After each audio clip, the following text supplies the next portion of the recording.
Assalamualaikum warahmatullahi wabarakatuh. Perkenalkan, nama saya Pak Ilham dari kelas C123 Prodi Akuntansi Universitas Teknologi Digital. Bagaimana kabarnya? Semoga dalam keadaan baik-baik saja. Dalam video kali ini saya akan melanjutkan materi yang ke-6, yaitu XBRL. Ada yang tahu apa itu XBRL?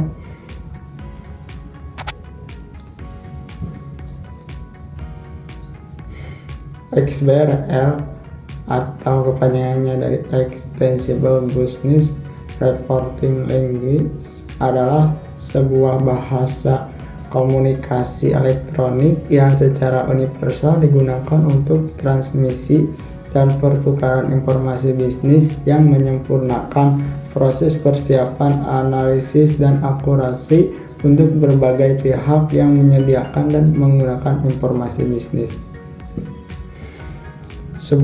Sebuah institusi dapat mempersiapkan sebuah pelaporan informasi dengan berbasis XBRL tersebut.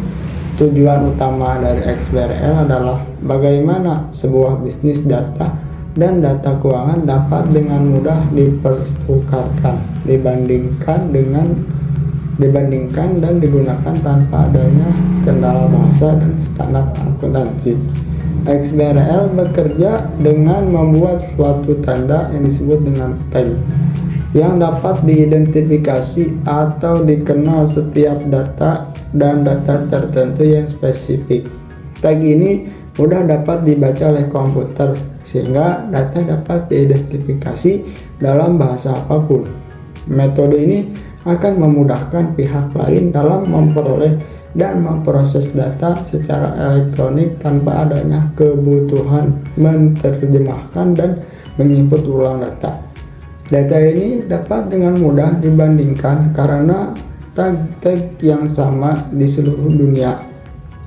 Keuntungan dari XBRL untuk melakukan analisa laporan yang lebih baik, penghematan biaya lebih cepat, akurat, dan dapat diandalkan, mengurangi perbandingan yang dilakukan secara manual di antara laporan, mengurangi input ulang data.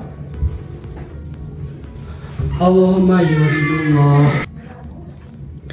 Dalam pengembangan dan implementasi XBRL tersebut telah dilaksanakan identifikasi kebutuhan informasi yang perlu disajikan yang dinamakan dengan taksonomi. Taksonomi XBRL adalah sebuah kamus yang digunakan dalam format XBRL. Kamus ini adalah skema kategorisasi yang mendefinisikan tag khusus untuk setiap elemen data keuangan, contohnya laba bersih.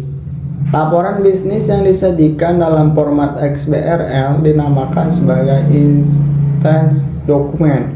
Informasi yang terdapat dalam instance dokumen dapat digunakan secara interaktif, sebab data dalam instance dokumen tersebut dapat diakses, diekstrak, dan diproses secara elektronik.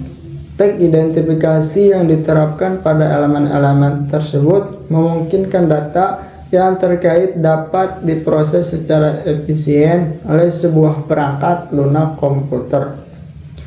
XBRL dapat memperlihatkan bagaimana elemen-elemen tersebut saling berkaitan. Kemampuan ini juga dapat menjelaskan bagaimana elemen tersebut dihitung dan dapat mengidentifikasikan apakah elemen tersebut masuk ke dalam kelompok tertentu untuk kegunaan organisasi atau presentasi. Hal yang terpenting adalah XBRL mudah untuk diperluas sehingga perusahaan dan organisasi lain dapat menyesuaikan kegunaannya dengan berbagai jenis kebutuhan.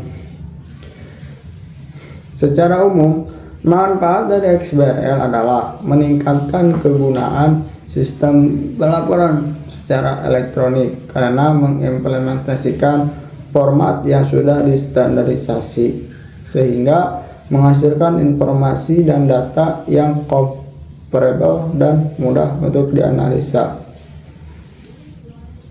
Sehingga mungkin sekian materi mengenai XBRL yang dapat saya sampaikan. Mohon maaf apabila ada kesalahan dalam penyampaian materi. Wabillahi taufiq wal hidayah. Wassalamualaikum warahmatullahi wabarakatuh.